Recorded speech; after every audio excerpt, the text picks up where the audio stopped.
Halo, perkenalkan nama saya Maria Agnesta Siandu. Saya selaku moderator kelompok 5. Anggota kelompok saya Agatha Uta, Yosefina Girlanimia, kemudian ada Maria Rae, kemudian ada Tetin Doen, kemudian ada Jessica Elo dan juga Marta Adoy. Nah, pada kesempatan kali ini kami akan menjelaskan mengenai teori retorika. Oke, baik, saya akan menjelaskan definisi retorika. Retorika sendiri berasal dari bahasa Inggris retorik dan bersumber dari bahasa Latin retorika yang berarti ilmu berbicara. Nah, menurut Harsoyo dalam Susanto dalam Rajimen 2005, retorika memiliki sifat-sifat rasional, empiris, umum, dan akumulatif. Nah, retorika sendiri bisa dilihat secara luas maupun secara sempit. Secara luas, retorika meliputi penggunaan bahasa baik itu lisan maupun tulisan. Sedangkan secara sempit, retorika meliputi seni berbicara. Kemudian menurut salah seorang ahli yang menerjemahkan buku retorika Aristoteles, yaitu menurut W.S. Roberts, menerjemahkan pengertian retorika ke dalam beberapa pengertian. Yang pertama itu adalah retorika adalah seni mengafeksi atau menarik minat pihak lain dengan berbicara, dengan cara mengatur unsur-unsur pembicara begitu rupa untuk meraih respon pendengar. Kemudian retorika adalah seni yang mengajarkan kaidah dasar pemakaian bahasa yang efektif. Yang ketiga, retorika adalah seni berbicara yang dapat mempersuasi dan dapat memberikan informasi yang rasional kepada pihak lain. Yang keempat, retorika adalah upaya pemilihan bentuk pengungkapan yang efektif dengan cara lain untuk membuka para pendengar atau pembicara. Ya, dan yang kelima, retorika adalah ide atau gagasan untuk mempersuasi. Nah, berdasarkan beberapa pengertian menurut W.S. Roberts dalam menerjemahkan buku retorika Aristoteles, maka esensi retorika adalah upaya-upaya yang dilakukan pembicara pada lisan, pada bahasa lisan, dan penulis pada bahasa tulisan dalam memilih bentuk ungkapan yang dianggap paling efektif untuk menarik perhatian pendengar ataupun pembaca. Selanjutnya adalah sejarah retorika dan perkembangannya. Yang pertama, retorika dipelajari dimulai abad 5 sebelum Masehi ketika kaum sofisti Yunani mengembara dari satu tempat ke tempat lain untuk mengajarkan pengetahuan tentang politik dan pemerintahan dengan penekanan terutama pada kemampuan berpidato. Pemerintah berusaha untuk membujuk rakyat demi kemenangan dalam pemilihan. Dari situlah berkembanglah seni pidato yang membenarkan pemutarbalikkan kenyataan demi tercapainya tujuan tersebut.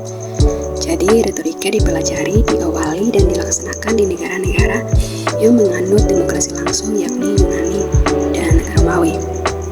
Nah, pada zaman Yunani, konsep tentang masyarakat dan politik adalah abstrak, yakni menyangkut tujuan didirikannya negara, sistem pemerintahan, dan kepemimpinan. Kemampuan menggunakan bahasa menjadi incaran bagi orang yang ingin masuk dalam jajaran elit politik Yunani. Keterampilan menggunakan bahasa mendapat perhatian dari penguasa pada saat itu untuk merebut kekuasaan dan melebarkan pengaruhnya. Bahkan para penguasa itu menyewa agitator untuk memperkuat pengaruh mereka di mata masyarakat. Para agitator ini mempengaruhi pendapat umum dengan menggunakan alasan-alasan keagamaan dalam pernyataannya. Perkembangannya, para agitator ini mempelajari seni berbicara untuk meningkatkan penghasilannya karena mereka itu dibayar. Nah, ada yang menyebut agitator ini sebagai kaum sofis seperti tadi yang sudah saya jelaskan, yang artinya adalah orang yang menipu orang lain dengan menggunakan argumen-argumen yang bijaksana. Seperti pada awal pembahasan bahwa para sofis ini berkeliling dari suatu tempat ke tempat lain sambil berbicara di depan umum. Pada zaman Romawi, ada seorang tokoh bernama Cicero muncul sebagai negarawan dan cendekiawan. Dalam 2 tahun 44 sampai 45 sebelum Masehi, ia menulis banyak buku filsafat dan 5 buah buku retorika. Dalam teori, ia tidak banyak menampilkan penemuan, tetapi ia mengambil gagasan dari Socrates. Ia percaya bahwa efek pidato akan baik bila yang berpidato adalah orang baik juga, atau dalam bahasa Inggris sering disebut dengan the good man speaks well. Dalam prakteknya, Cicero memang betul-betul orang yang sangat berpengaruh. Cicero sangat terampil dalam menyederhanakan pembicaraan yang sulit. Cicero juga merupakan orang umum pertama dari kalangan bangsa Romawi yang ketika sedang berpidato ia telah benar-benar mempelajarinya dengan baik tentang isi dan cara membawakannya. Buku yang ditulisnya juga memberikan penekanan pada keindahan komposisi dan penyampaiannya. Menurutnya, inti pidato harus mencerminkan kesusilaan dan seorang agitator harus bisa meyakinkan pendengarnya.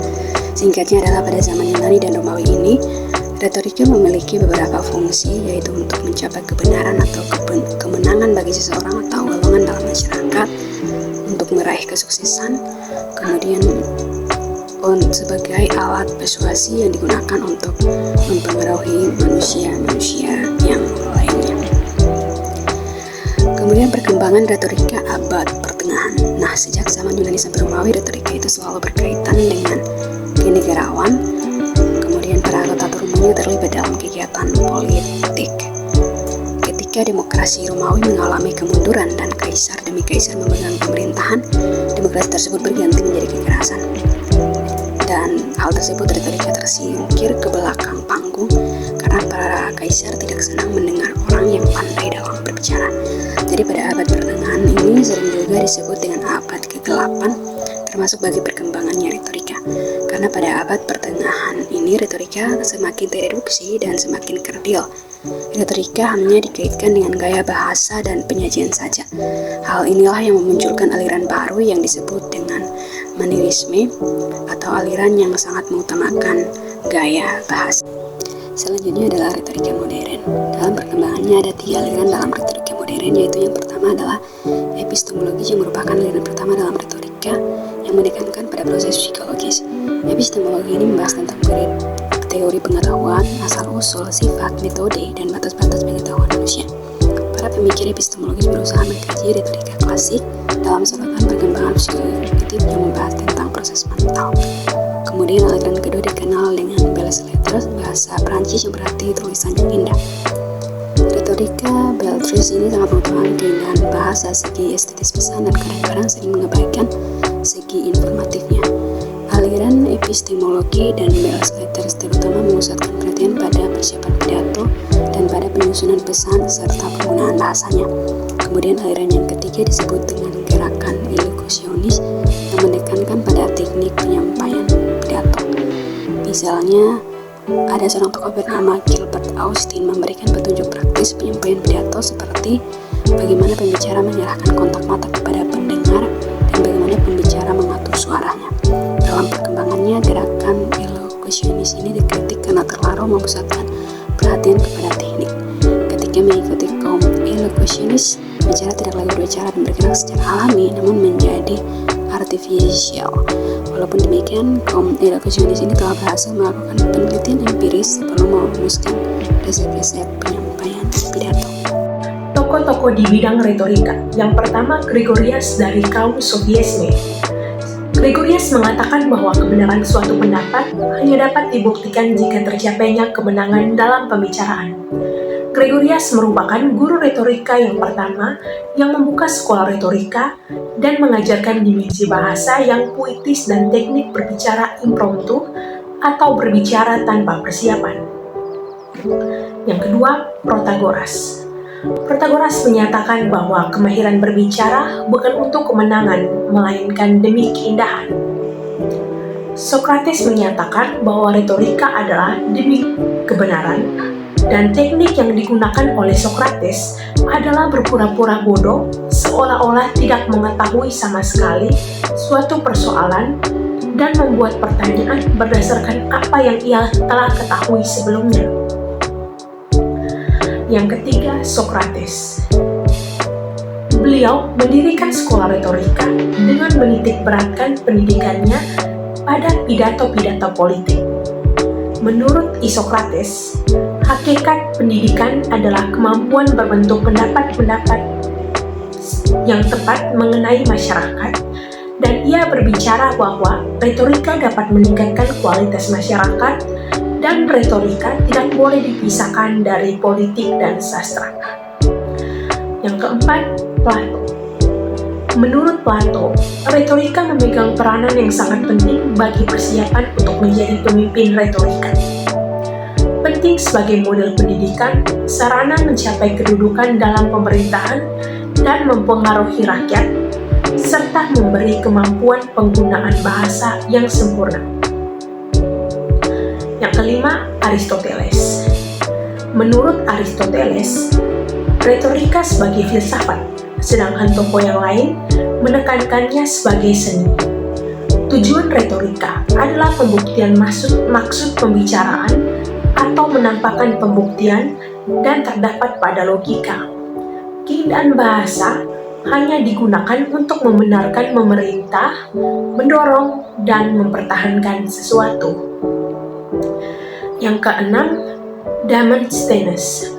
Menurutnya, retorika dalam demokrasi ialah demokrasi menjadi sistem pemerintahan di situasi dengan sendirinya. Masyarakat memerlukan orang-orang yang mahir berbicara di depan umum dan menekankan retorika. Menurutnya, semangat yang berkobar-kobar serta kecerdasan pikiran dari yang lain. Yang ketujuh, Marcus Tullius Cicero dari Romawi. Cicero merupakan komparator umum pertama dari kalangan bangsa Romawi dengan bukunya berjudul The Orate. Mempunyai suara yang berat, mengalun pada waktu saat menggema, waktu lain halus merayu dan kadang-kadang pidatonya disertai cucuran air mata. Jika Cicero berpidato, ia telah benar-benar mempelajarinya dengan baik tentang isi maupun cara pembawaannya. Yang kedelapan, Plutarchus. Dia adalah seorang tokoh sejarah Romawi yang berpendapat bahwa pidato yang disampaikan harus meyakinkan keadaan dan dapat dicapai dengan keyakinan pembicaraan, menguasai bahasanya, percaya akan diri sendiri, serta susunan kalimat yang baik. Yang kesembilan, Tacitus menyatakan bahwa retorika akan hilang nilainya dengan berkurangnya demokrasi. Hal ini ia lihat dari pertama buruknya situasi politik Romawi di bawah Konsul Domitianus di ruang pengadilan dan senat. Pembicara-pembicara yang berlainan berpendapat dengan pihak penguasa dibunuh sehingga kejujuran dan retorika berkurang, bahkan lenyap. Yang tersisa adalah bersihkan lidah demi kemenangan atau semakin bertambahnya pidato-pidato yang mengandung pujian tetapi tidak mencerminkan kebenaran lagi. Selanjutnya saya akan menjelaskan tentang fungsi retorika. Di sini kelompok kami mengambil fungsi retorika menurut Radhona. Fungsi yang pertama adalah mass information. Maksud dari fungsi ini adalah yaitu memberikan informasi dan pesan kepada khalayak.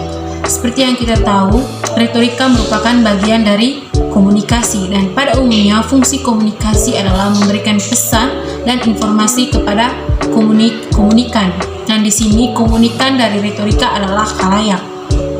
Fungsi yang kedua adalah mass education, yaitu memberi pendidikan atau pengetahuan. Contoh yang bisa kita lihat misalnya ketika dosen yang sedang mengajar di depan kelas yang memberikan pengetahuan atau wawasan kepada mahasiswanya atau guru kepada muridnya.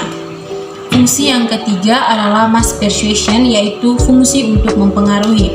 Hal ini bisa kita lihat pada para pembisnis yang menawarkan iklan-iklan untuk memengaruhi khalayak untuk membeli produk-produk yang mereka tawarkan. Fungsi yang keempat adalah fungsi mass entertainment, yaitu fungsi untuk menghibur khalayak. Hal ini bisa kita lihat, bisa kita dengar pada radio ataupun televisi yang sifatnya menghibur khalayak. Dan ini biasanya dilakukan oleh para artis, komedi atau orang-orang yang profesional dalam hal menghibur. Yang kelima adalah membimbing penutur mengambil keputusan yang tepat. Yang keenam, membimbing penutur atau si komunikator ini secara lebih baik memahami masalah kejiwaan manusia pada umumnya dan kejiwaan penanggap tutur yang akan sedang dihadapi. Misalnya ini dilakukan oleh orang-orang yang ingin memberikan motivasi seperti itu. Yang ketujuh, membimbing penutur menemukan ulasan yang baik. Yang kedelapan, membimbing penutur mempertahankan diri serta mempertahankan kebenaran dengan alasan yang masuk akal. Maksudnya di sini adalah si penutur atau si komunikator ini dalam memberikan pesan dan informasinya, pesan pesan yang disampaikan harus masuk akal, bertanggung jawab, dan bisa dibuktikan kebenarannya dari pesan atau informasi yang dia sampaikan kepada khalayak. Jenis-jenis retorika. Menurut Heidricus, retorika diklasifikasikan menjadi 3 jenis, diantaranya yaitu yang pertama, monologika. Monologika adalah ilmu tentang seni berbicara secara monolog, di mana hanya ada seorang yang berbicara. Bentuk-bentuk yang tergolong dalam monologika diantaranya yaitu pidato, kata sambutan, kuliah, ceramah, dan deklamasi.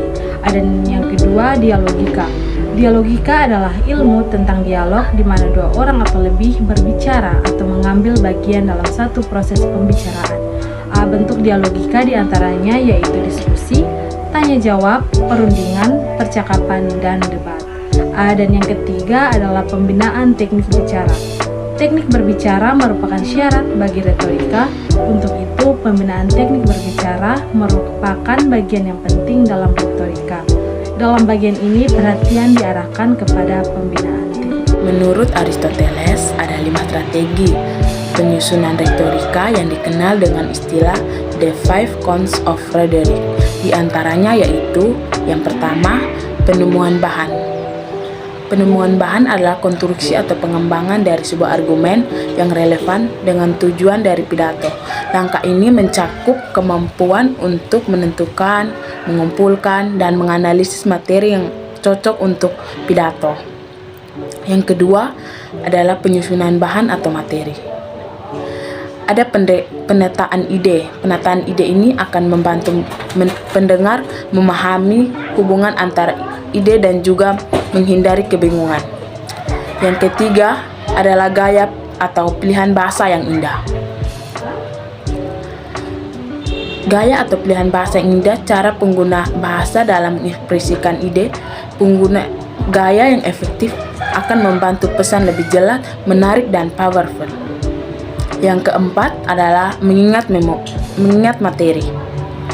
Berhubung dengan kemampuan untuk mengingat mengenai apa yang akan dikatakan. Dan yang kelima adalah penyampaian. Melibatkan secara vokal dan fisik dalam mempresentasikan pidato.